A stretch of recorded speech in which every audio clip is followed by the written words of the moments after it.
Assalamualaikum warahmatullahi wabarakatuh. Perkenalkan, nama saya Sofi Kurniawan dengan NIM 2306030 dari jurusan Ekonomi Pembangunan Fakultas Ekonomi dan Bisnis. Di sini saya akan mempresentasikan tugas mata kuliah saya yaitu Teori Ekonomi Makro. Di presentasi kali ini, saya akan menjelaskan tentang bab 8, pertumbuhan ekonomi kedua, tentang teknologi, bukti empiris, dan kebijakan.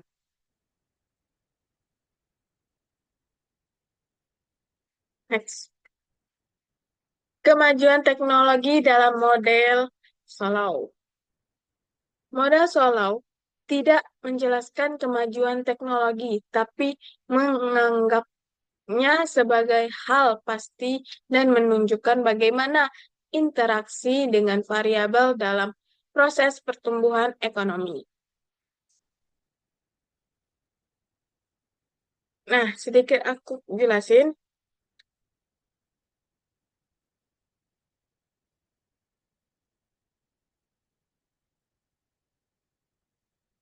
Next. Oh,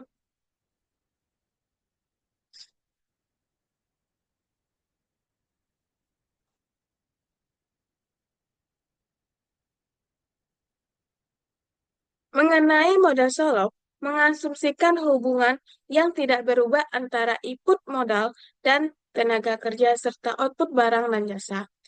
Tetapi, modal itu bisa dimodifikasikan untuk mencakup kemajuan teknologi yang merupakan variabel eksogen yang meningkat kemampuan masyarakat untuk memproduksi sepanjang waktu.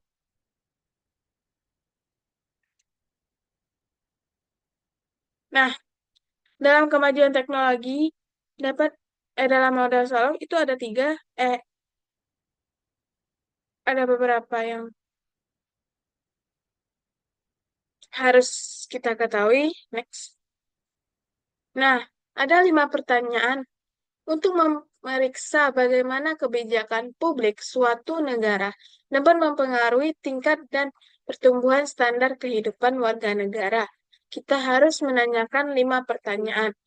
Pertanyaan pertama,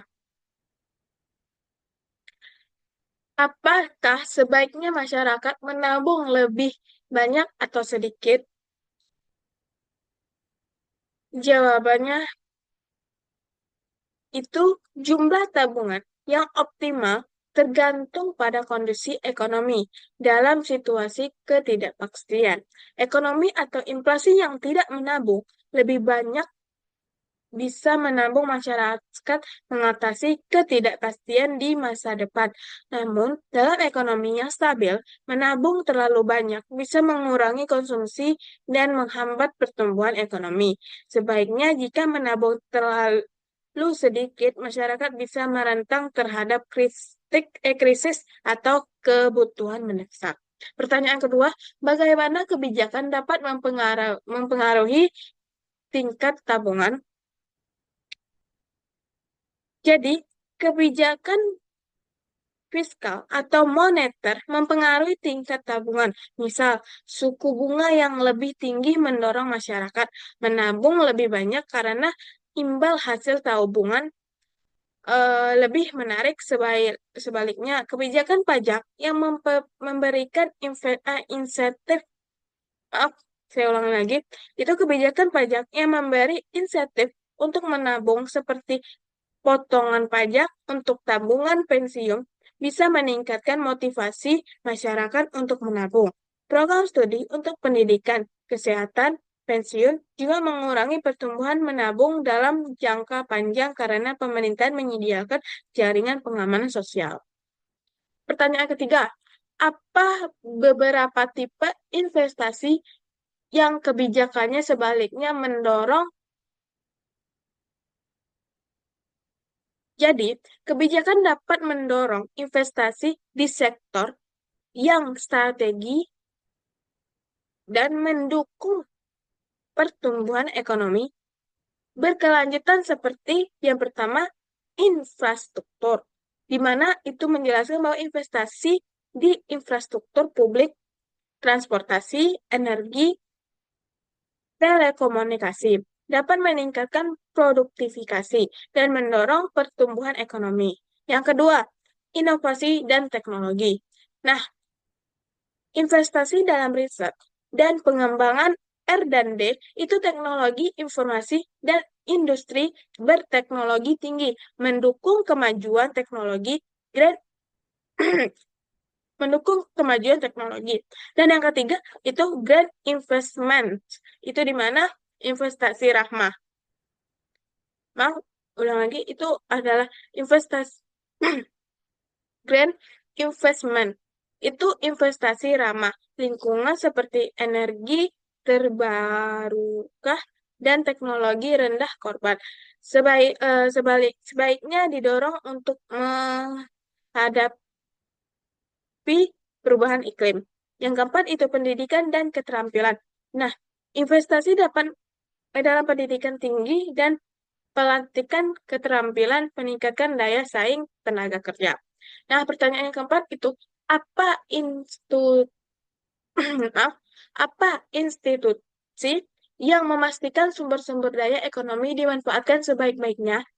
Nah, jawabannya itu beberapa institusi paling penting memastikan manfaat sumber daya yang efisien itu pemerintah dan lembaga ekonomi. Yang pertama, nah, pemerintah dan lembaga ekonomi itu lembaga pemerintah seperti pemerintahan ekonomi, keuangan, dan perencanaan kebijakan untuk alokasi sumber daya. Jadi, yang kedua, Bank Sentral mengelola kebijakan moneter dan menjaga kestabilan ekonomi. Yang ketiga, itu otoritas kompetisi, mencegah monopoli dan memastikan pasar berdasarkan secara kompetitif dan efisien. Yang keempat, itu regulator dan sektor-sektor spesifik, di mana seperti atau maaf, seperti otoritas energi, transportasi, dan komunikasi yang mengatur alokasi sumber daya pada sektor-sektor tersebut. Nah, pertanyaan kelima, bagaimana kebijakan dapat meningkatkan tingkat kemajuan teknologi? Nah, jawabannya itu kebijakan bisa meningkat kemajuan teknologi melalui beberapa cara. Nah, cara yang pertama itu infrastruktur dan insentif riset, di mana substitusi, maaf, yang pertama itu infrastruktur dan insentif riset. Itu di mana subsidi untuk meneliti dan mengembangkan serta membangun infrastruktur digital. Hmm. Regulasi yang mendukung, nah, yang kedua itu regulasi yang mendukung inovasi. Nah, kebijakan yang mempermudah paten yang mendukung startup teknologi dan memberi insentif pajak untuk inovasi. Yang ketiga, pendidikan dan pelatihan. Nah, meningkatkan keterampilan teknologi dengan program pendidikan yang fokus pada ilmu pengetahuan, teknologi, rekayasa, dan matematika atau STEM. Yang keempat, itu kolaborasi antara pemerintah dan sektor swasta, menciptakan kementerian publik swasta yang mendukung transfer teknologi dan inovasi industri. Dan yang kelima itu pembiayaan teknologi. Nah, meningkatnya akses pendanaan untuk inovasi dapat maaf saya ulangi lagi itu yang kelima pembiayaan teknologi. Itu meningkatkan akses pendanaan untuk inovator dan perusahaan teknologi. Nah, dari kelima pertanyaan itu adalah modal Solong menyediakan bingkai teoristik di mana di dalamnya kita mempertimbangkan isu-isu ini. Next. Nah, selanjutnya itu menambah efisiensi tenaga kerja E.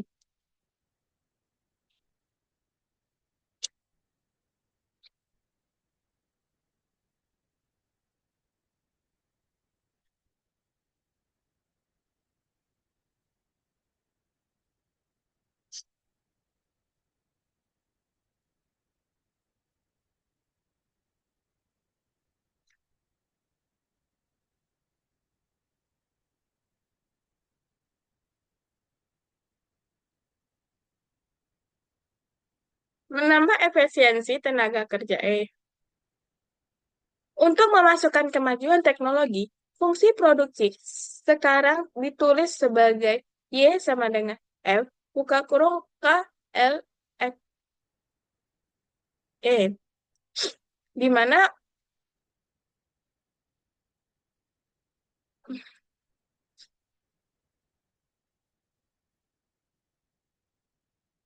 L, X, X mengukur jumlah pekerjaan. Ini memasukkan jumlah pekerjaan L dan efisiensi tiap pekerja E. Dinyatakan bahwa output total Y bergantung pada modal K dan pekerjaan L kali E. Esensi modal ini adalah kenaikan efisiensi. Analog dengan kenaikan jumlah pekerja. Dalam kata lain, seorang pekerja jika 2 kali lebih produktif dapat dianggap sebagai 2 pekerjaan L kali E. Berlipat ganda dengan perekonomian diuntungkan dari produksi barang dan jasa yang meningkat. Next. Nah, kemajuan teknologi dan mengoptimalkan tenaga kerja.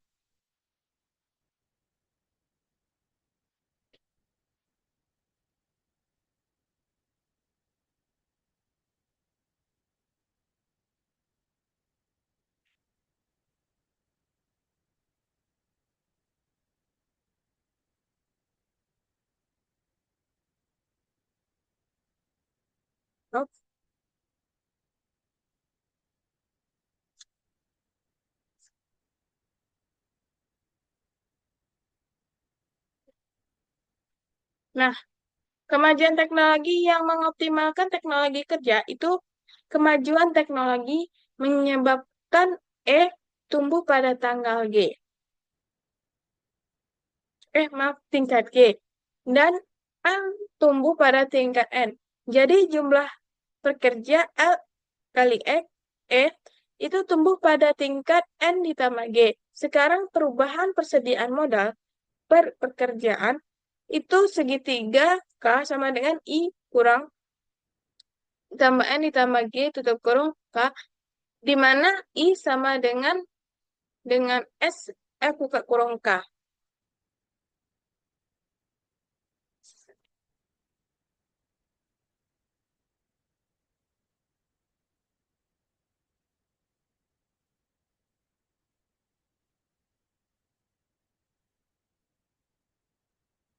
Nah, seperti gambar berikut ini. Nah, itu dampak kemajuan teknologi. Menunjukkan bagaimana kinerja 4 variabel kunci dan kondisi mapan dengan kemajuan teknologi. Sebagaimana kita lihat, model pekerja efektif K adalah konstan dalam teknologi. Nah, dengan catatan K sama dengan K per atau LE dan Y sama dengan Y per atau buka kurung L dikali E tutup kurung. Jadi Y sama dengan F buka kurung K. Sekarang berbeda. Juga bila G ditambah GK itu diperlukan untuk menyediakan modal pada pekerja efisiensi.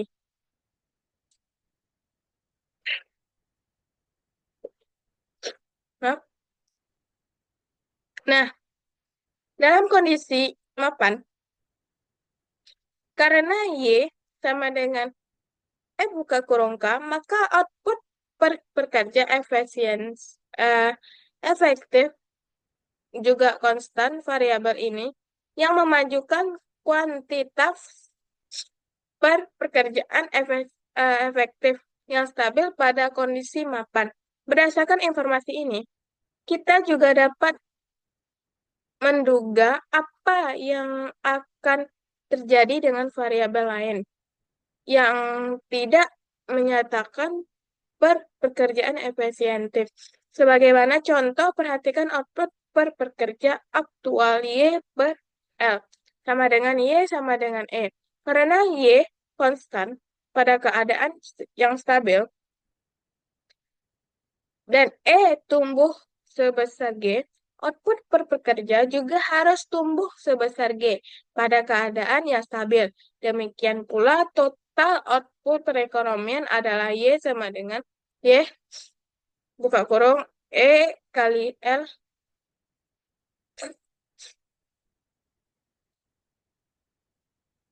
karena Y adalah konstan pada keadaan yang stabil.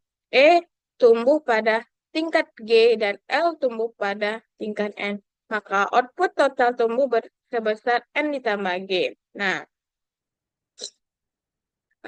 pada keadaan yang stabil, dengan adanya kemajuan teknologi model, kita akhirin bisa menjelaskan kenaikan yang berkelanjutan dan standar kehidupan yang masih kita amatin, yaitu kita telah menunjuk bahwa kemajuan teknologi bisa mengarahkan ke pertumbuhan yang berkelanjut dalam output pekerja sebaliknya. Tingkat tabungan yang tinggi mengarah ke tingkat pertumbuhan yang tidak hanya jika kondisi mapan tercapai. Sekali perekonomian berada dalam kondisi mapan, tingkat pertumbuhan output per pekerja hanya bergantung tingkat kemajuan teknologi. Nah, mengacu pada model Solow, hanya kemajuan teknologi yang bisa menjelaskan peningkatan standar kehidupan yang berkelanjutan. Nah, kemajuan teknologi juga memodifikasikan kriteria untuk kaidah emas. Tingkat modal kaidah emas kini didefinisikan sebagai kondisi mapan yang memaksimalkan konsumsi per kerja efektif yang mengikuti argumen yang sama dengan kita. Gunanya sebelumnya kita bisa menunjuk bagaimana konsumsi per pekerjaan efektif pada kondisi mapan adalah sebagai teknologi. Next. Penting. Nah, jadi kemajuan teknologi itu yang mengoptimalkan tenaga kerja pada tingkat mempengaruhi modal pertumbuhan. Solow dengan cara hampir sama dengan sebagaimana dilakukan pertumbuhan populasi pada tingkat N. Sekarang karenakah didefinisikan secara modal per kerja efektif karena jumlah pekerja efektif karena kemajuan teknologi cenderung mengurangi pada kondisi mapan investasi mengatasi tempat penurunan pada karena depresiasi pertumbuhan populasi dan kemajuan teknologi.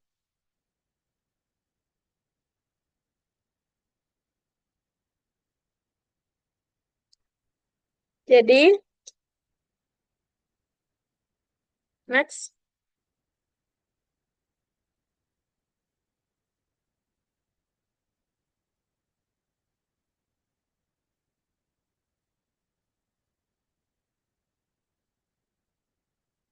Nah, dampak kemajuan teknologi.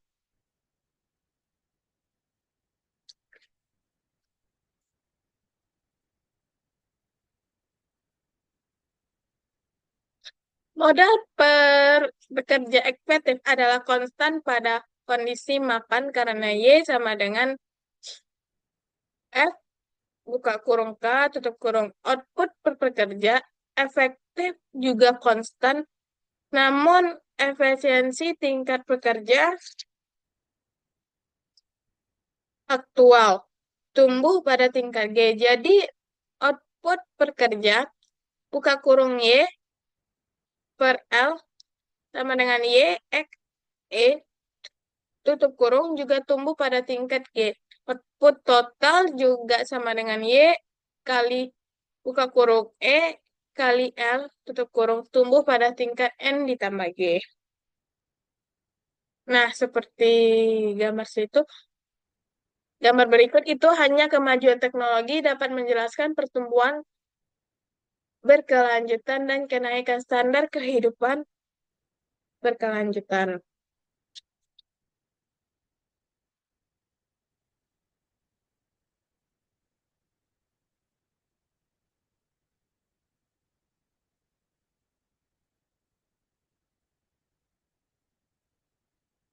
Next. Nah,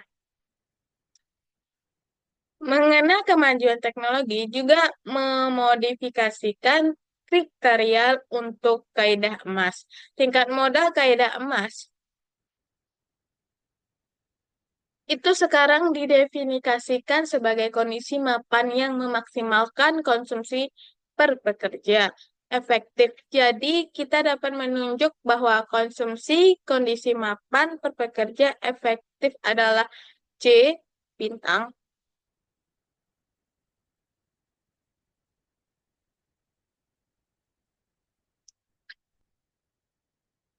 sama dengan V buka kurung K bintang tutup kurung kurang ditambah N ditambah G tutup kurung K bintang. Nah, konsumsi kondisi mapan dimaksimalkan jika MK sama dengan X ditambah N ditambah G disusun oleh MPK kurang X dikurang N ditambah G.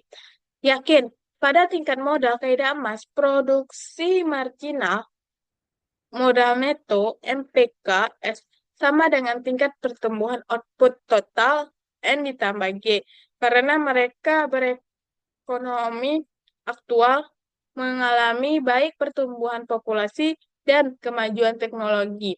Kita harus menggunakan kriteria ini untuk mengevaluasi apakah perekonomian aktual ini memiliki modal lebih banyak atau sedikit daripada perekonomian kondisi mapan kaidah emas. Next.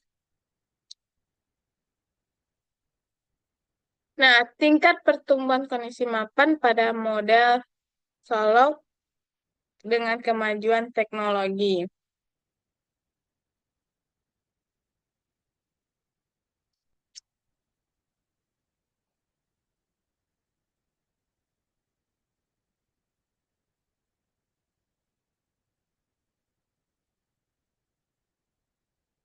Nah,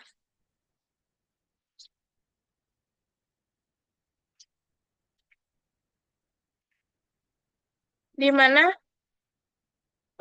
ada variabel simbol tingkat pertumbuhan kondisi mapan.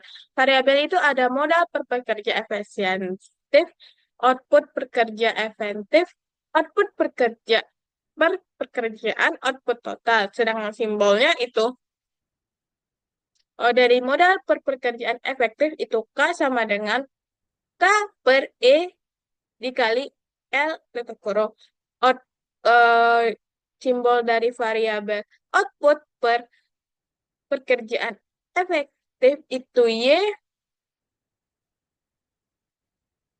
sama dengan Y besar per E kali L sama dengan F buka kurung K tutup kurung. Dengan tingkat pertumbuhan kondisi mapannya 0. Sama seperti modal per pekerjaan efisientif itu tingkat pertumbuhan kondisi mapannya 0. Nah, selanjutnya itu variabel output per pekerjaan itu simbolnya Y per L sama dengan Y kecil kali E besar. Nah, tingkat pertumbuhan kondisi mapannya itu G. Nah, variabel output total itu simbolnya Y sama dengan Y kali buka kurung E dikali L tutup kurung. Di mana tingkat pertumbuhan kondisi mapannya itu N ditambah G. Next. Nah, Dari teori pertumbuhan, yang kenyataan pertumbuhan itu sejauh ini tidak lelah memperkenal kemajuan teknologi ke dalam model Solow untuk menjelaskan pertumbuhan berkelanjutan pada standar kehidupan. Mari kita secara mendiskusikan apa yang terjadi ketika teori menemui kenyataan. Nah, next. Pertumbuhan berimbang.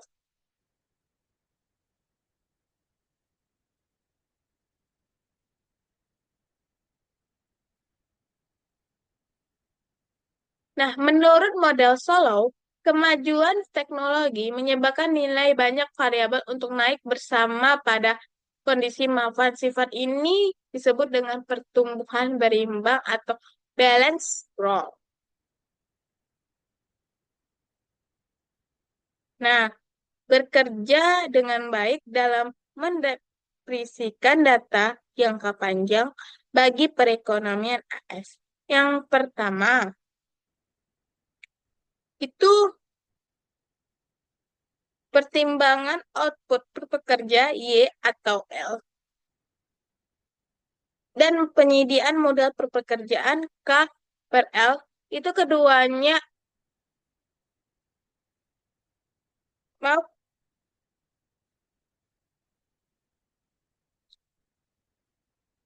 menurut model Solow dapat mengkondisikan mapan dan yang kedua variabel ini tumbuh sebesar G output per pekerja dan persediaan modal maaf, pada tingkat kemajuan teknologi. Data ES selama pertengahan abad ini menunjukkan bahwa output per pekerjaan yang menyediakan modal per pekerjaan telah tumbuh pada tingkat yang hampir sama dengan 20% per tahun. Nah, dengan kata lain, rasio modal output telah bertahap konstan sepanjang waktu.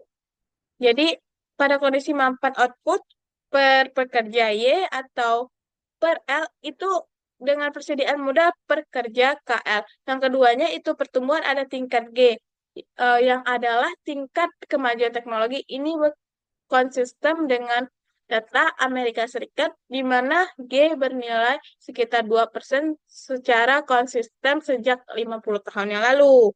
Nah, kemajuan teknologi juga mempengaruhi harga faktor pertumbuhan upah real. Pada tingkat kemajuan teknologi, tapi harga sewa modal real tetap konstan setiap saat lagi selama 50 tahun terakhir. Dengan upah real telah meningkat 2% dan telah meningkat hampir sama dengan GDP real. Namun, harga sewa modal real, pendapatan modal real dibagi sebagian modal setelah sekitarnya sama. Nah, jadi maksudnya kemajuan teknologi juga mempengaruhi harga faktor. Nah, pada akhir bab ini, itu meminta Anda untuk menunjuk bahwa dalam kondisi mapan, upah real tumbuh sebesar tingkat kemajuan teknologi, namun harga sewa real modal tetap konstan sepanjang waktu. Nah, seperti yang tadi, sekali lagi, itu prediksi ini tepat untuk Amerika Serikat. Selama 50 tahun terakhir, upah real telah meningkat selama 2% per tahun. Upah ini telah naik dengan jumlah yang hampir sama dengan GDP real per pekerja. Namun harga real modal Kak kurung diukur sebagai pendapat modal real dibagi dengan persediaan modal mempunyai nilai yang hampir sama. Jadi prediksi modal Solow itu tentang harga, faktor, dan ketetapan prediksi ini, terutama patut diperhatikan ketika dibandingkan dengan teori perkembangan perekonomian kapitalis. Itu di mana Krill, Max memprediksikan bahwa pengendalian modal akan menurun sepanjang waktu. Dalam hal ini akan mengarahkan pada kritik politik eh serta ekonomi. Sejarah perekonomian belum mendukung prediksi Max yang sebagian menjelaskan mengapa saat ini kita mempelajari teori pertumbuhan solo dan bukan teori Max. Nah, next. Nah, selanjutnya itu konvergensi. Nah, konvergen konvergensi itu sifat mengejar ketertinggalan disebut konvergensi. Jika tidak ada konvergensi, negara yang awal miskin akan tetap miskin.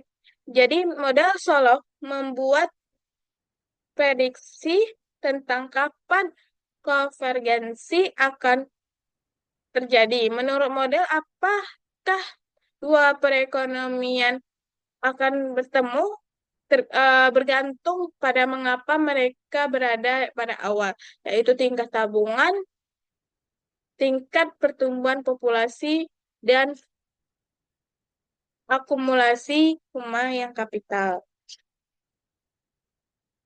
Next,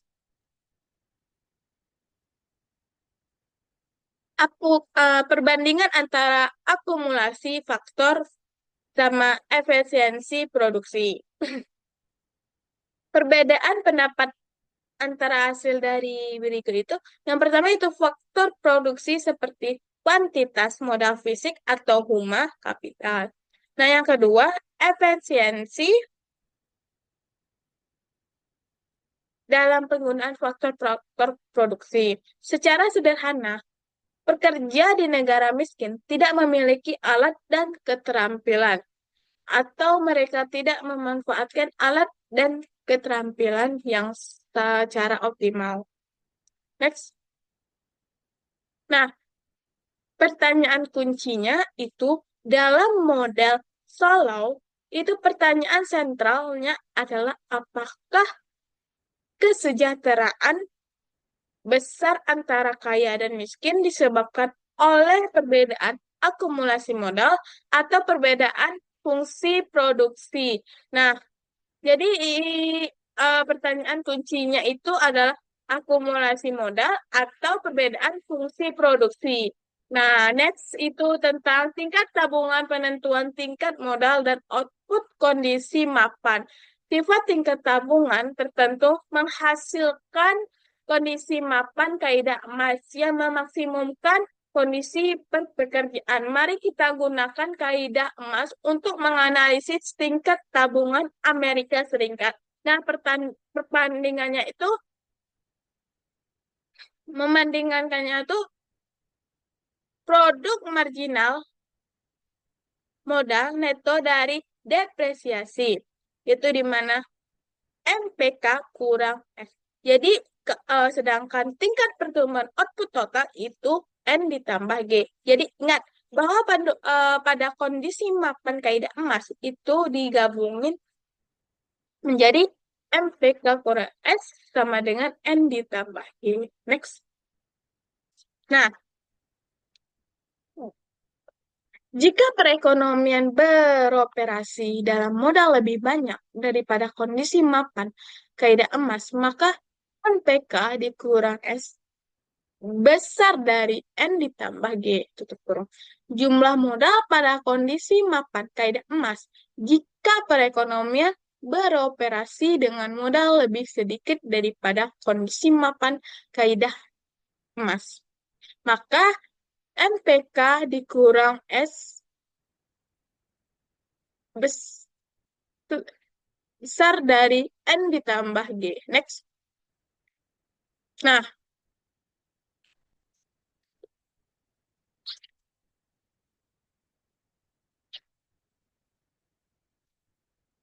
perekonomian Amerika Serikat itu yang bernama produk marginal modal neto setelah depresiasi. Itu di mana MPK dikurang S tutup kurung.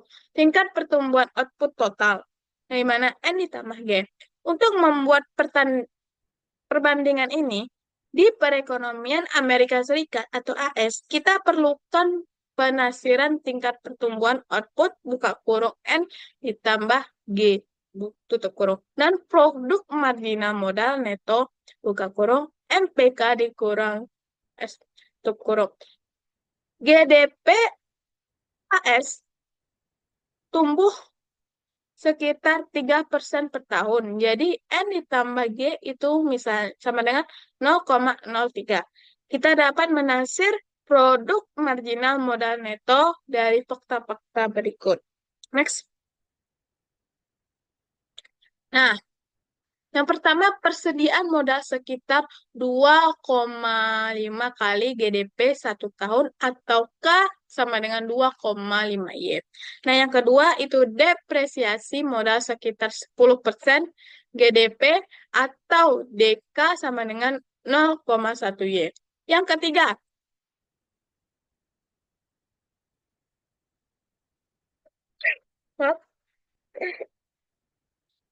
pendapatan modal sekitar 30% GDP atau MPK K sama dengan 0,3 Y. Jadi, kita menyelesaikan tingkat depresi S dengan pembagian persen 2 dengan persamaan 1 SK atau per K sama dengan buka kurung 0,1 Y tutup kurung per buka 2,5 Y tutup kurung. Nah, S sama dengan 0,04. Dan kita menyelesaikan produksi marginal modal buka kurung MPK dengan pembagian persamaan 3 dengan persamaan 1.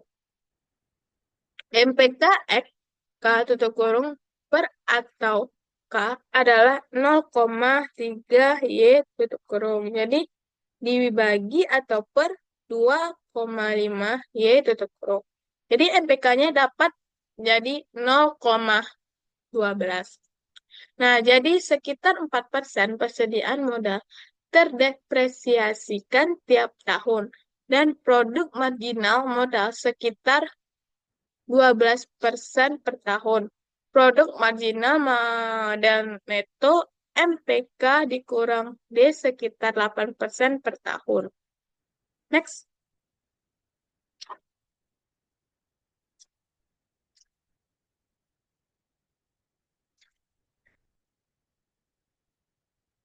Kita sekarang dapat melihat bahwa pengembalian modal MPK kurang S sama.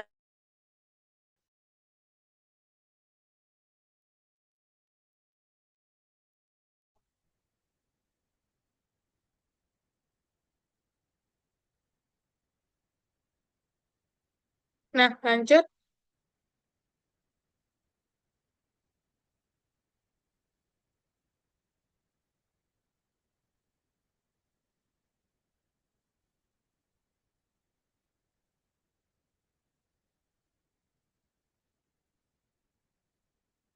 Aku ulangi lagi, itu kita sekarang dapat melihat bahwa pengembalian modal MPK kurang S sama dengan 8% per tahun.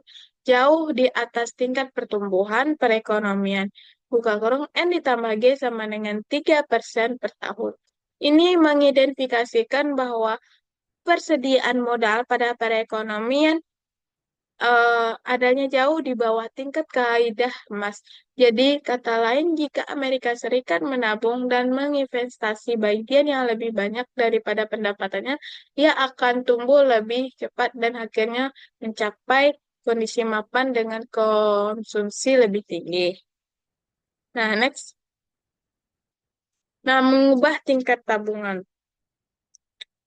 Tabungan masyarakat adalah selisih antara apa yang pemerintah terima dan pendapatan pajak dikurangi eh, apa yang diperbelanjakan. Ketika pengeluarannya lebih besar dari pendapatan, terjadi defisit anggaran.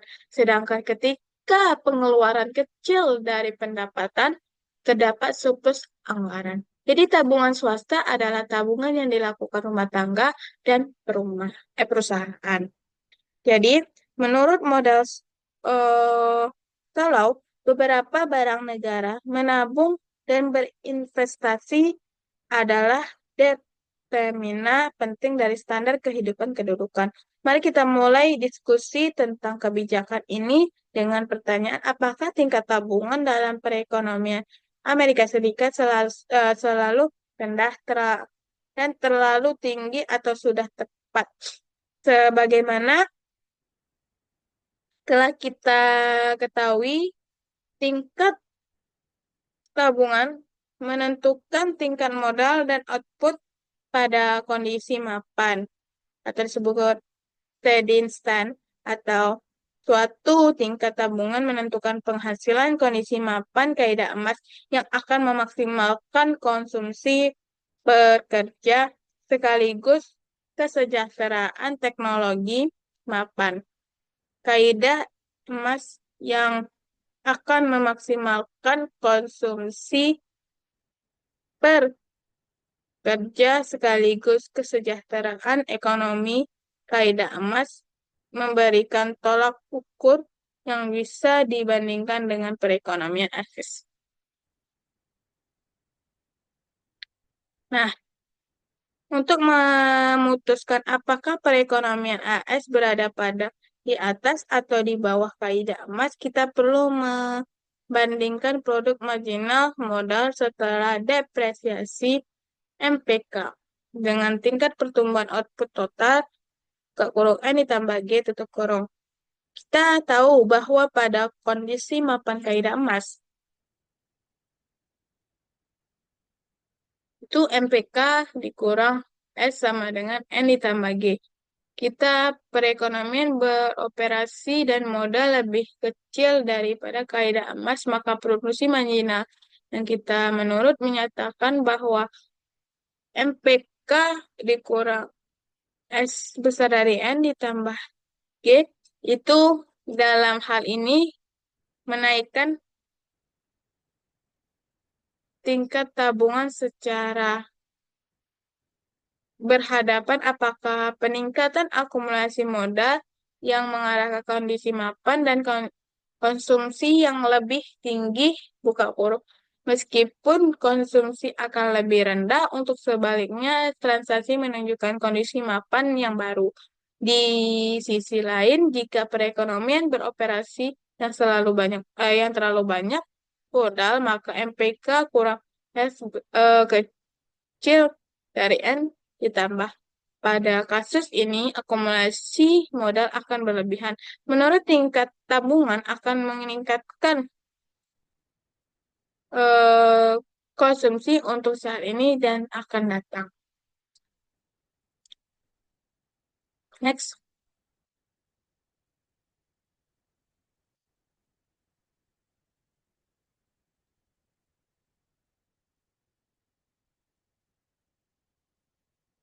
membangun institusi yang tepat.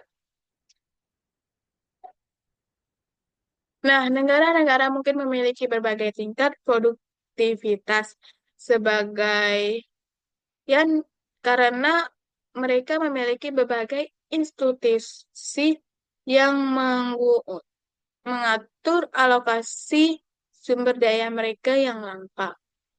Nah, sebagai contoh tradisi lega itu suatu negara adalah institusi. Contoh lain adalah kualitas pemerintahan sendiri dan tingkat korupsi yang ada di infrastruktur politik.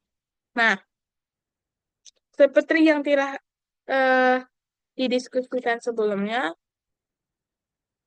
beberapa ekonom yang mempelajari perbedaan standar kehidupan pada negara-negara di dunia mengaitkan perbedaan ini pada input modal manusia dan modal fisik, sementara ekonomi lainnya mengaitkan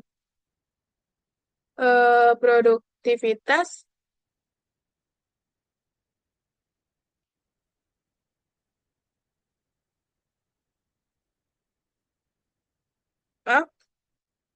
eh, di mana input-input tersebut digunakan. Salah satu alasan mengapa setiap negara memiliki tingkat efisiensi produksi yang berbeda-beda adalah karena mereka memiliki institusi yang berbeda dalam memberi petunjuk tentang pengalokasian sumber daya langkah dan persediaan di negara tersebut.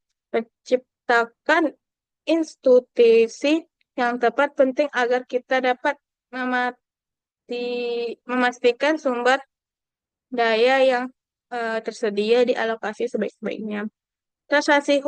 Tradisi hukum suatu negara adalah suatu contoh dari investasi tersebut.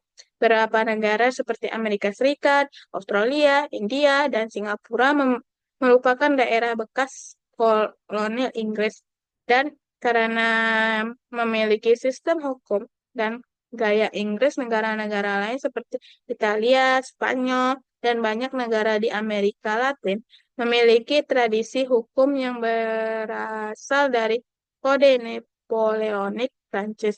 Penelitian menentukan bahwa pelindungan hukum bagi pemegang saham dan kreditor lebih kuat pada sistem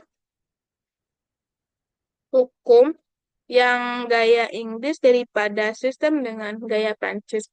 Hasilnya negara-negara hukum gaya Inggris memiliki pasar modal yang lebih berkembang.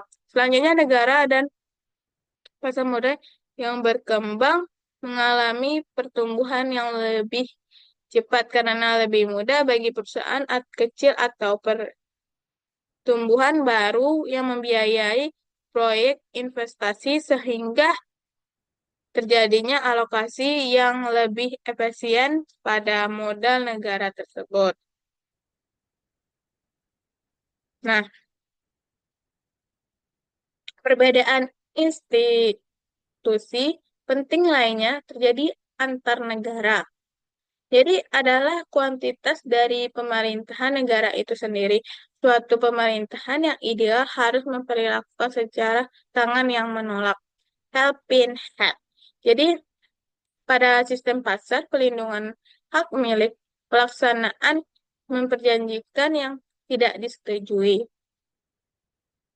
Itu promosi kompetensi, penindakan berlaku, kejahatan, dan lain-lainnya sebagainya. Namun terkadang pemerintahan menyimpang dari bentuk ideal ini dan berperilaku lebih sebagainya tangan yang menyerobot dan menggunakan wewenang yang dimiliki negara untuk memperkaya sekelompok kecil individu, sementara masyarakat luas menderita. Studi empiris membuktikan bahwa tingkat korupsi yang hasil tinggi di suatu negara merupakan faktor penentuan yang cukup penting bagi pertumbuhan ekonomi. Nah, next, dari pembangunan institusi yang tepat. Lanjutnya, itu mendorong kemajuan teknologi. Nah, model Solow menunjukkan bahwa pertumbuhan ke berkelanjutan pada pendapatan per pekerja itu harus berasal dari kemajuan teknologi. Model Solow namun menganggap kemajuan teknologi sebagai variabel oksogen dan karena tidak menjelaskannya. Next. Jadi, model Solow menunjukkan bahwa pertumbuhan yang melanjutkan dalam pendapatan per pekerjaan harus berasal dari kemajuan teknologi. Namun model Solow menganggap kemajuan teknologi sebagai variabel oksogen. Model Solow tidak menjelaskan, sayangnya determinan kemajuan teknologi tidak dipahami dengan baik. Nah, di samping pemahaman yang sebatas ini, banyak kebijakan publik dirancang mendorong kemajuan teknologi. Sebagainya besar dari kebijakan ini mendorong sektor swasta untuk menyalurkan sumber daya ke inovasi teknologi. Sebagai contoh, sistem paten memberikan monopoli sementara kepada investor produksi baru. Prinsip perpajakan menawarkan penghapusan pajak untuk perusahaan yang melibatkan dalam penelitian dengan mengembangkan serta kantor-kantor pemerintahan seperti National Cancer Foundation secara langsung mensubstitusikan penelitian dasar di universitas. Selain itu, sebagaimana yang lebih dibahas, kebijakan industri juga menyarankan bahwa pemerintah seharusnya mengambil peran lebih aktif dan mempromosikan industri-industri tertentu yang merupakan kunci bagi kemajuan teknologi yang pesat. Pada berapa tahun yang terakhir itu dorongan pada kemajuan teknologi mencapai dimensi internasional. Banyak perusahaan yang terlibat pada penelitian untuk teknologi yang lebih maju. Nah, beralokasi di Amerika Serikat dan beberapa negara maju lainnya. Negara-negara maaf, negara-negara yang berkembang itu seperti Cina mempunyai insentif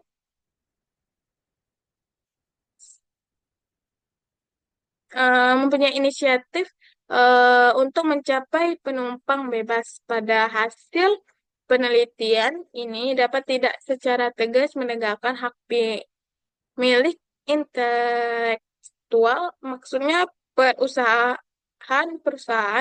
Cina sekaligus memajak ide-ide dihasilkan oleh perusahaan luar negeri tanpa membayar kompensasi kepada pemegang hak paten. Jadi Amerika Serikat telah mengajukan keberatan atas praktik ini dan Cina juga telah berjanji untuk menekan pelanggaran ini. Jika hal memiliki intelektual lebih dihargai di seluruh dunia, perusahaan akan memiliki investasi lebih besar untuk terlihat dalam penelitian dan ini akan meningkatkan kemajuan teknologi di seluruh dunia. Next.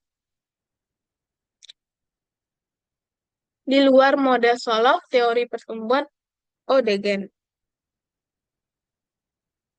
Nah, itu teori pertumbuhan endogen penolakan asumsi dasar Solow tentang perubahan teknologi eksogen yang berasal dari luar. Nah, jadi seorang ahli kimia, ahli fisika, dan seorang ekonom terjebak di sebuah pulau gersah. Mereka berusaha menunjuk bagaimana bentuk hmm, si kaleng makanan. Nah,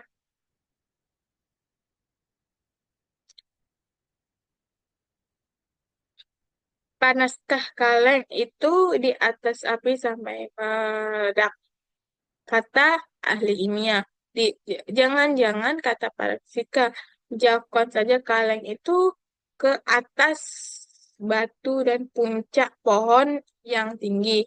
Saya ada ide, kata para ekonom. Pertama, kita asumsikan sebuah pembukaan kaleng. Nah, seperti itu contohnya. Next, model dasar. Mulai dengan fungsi produksi sederhana, Y sama dengan AK, di mana Y adalah output, K adalah persediaan modal, dan A adalah konstanta yang mengukur jumlah output yang dihasilkan tiap unit modal. Perhatikan fungsi produksi ini tidak memiliki pengembalian modal yang kian menurun. Satu unit modal tambahan menghasilkan A unit output tambahan berapapun modal yang ada. Setidaknya pengembalian modal yang kian menurun ini merupakan perbedaan kunci antara modal pertumbuhan endogen ini dan modal Solow.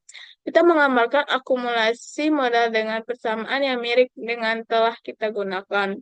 AK sama dengan SY kurang SK. Persamaan ini menyatakan bahwa perubahan persediaan modal segitiga K sama dengan investasi buka kurung SY untuk dikurangi dengan depresiasi buka kurung SK. Kita menggabungkan persamaan ini dengan fungsi produksi, susunlah ulang dengan pendapatan segitiga Y per atau Y sama dengan segitiga K per atau K sama dengan SA sama dengan S. Next. Nah, segitiga AY sama dengan segitiga AK atau per K itu sama dengan SA dikurang S. Persamaan ini menunjukkan apa yang menentukan tingkat pertumbuhan output segitiga Y atau per Y. Perhatikan bahwa sepanjang SA besar dari S itu pendapatan perekonomian tumbuh selamanya. Bahkan tanpa asumsi kemajuan teknologi oksigen itu pada modal solo, tabungan mendorong pertumbuhan sementara, tapi mengembalikan modal dengan kian menurun. Akhirnya mendorong perekonomian mendekati kondisi mapan di mana pertumbuhan hanya bergantung pada kemajuan teknologi oksigen. Sebaliknya, pada model pertumbuhan eh, endogen, itu tabungan dan investasi bisa mendorong pertumbuhan yang berkesinambungan. Next. Nah, menghancurkan kreatif. Jadi, menurut Schumpeter, itu menyatakan bahwa kemajuan ekonomi berasal dari proses penghancuran kreatif. Menurut Schumpeter, itu menggerakkan kemajuan adalah pengusaha dengan ide untuk produk baru, cara baru menghasilkan produk lama atau beberapa inovasi lainnya. Next. Nah, jadi dalam konsep-konsep penting dari bab ini itu efisiensi tenaga kerja atau disebut dengan efisiensi of labor atau kemajuan teknologi yang mengoptimalkan tenaga kerja atau disebut dengan labor energy technological progress. Selanjutnya itu teori pertumbuhan endogen atau endogenous growth theory. Nah, baik, sekian dari presentasi saya. Kurang lebihnya atau salah kata-kata, saya mohon maaf. Saya baru belajar juga dan saya akhiri dengan Assalamualaikum warahmatullahi wabarakatuh.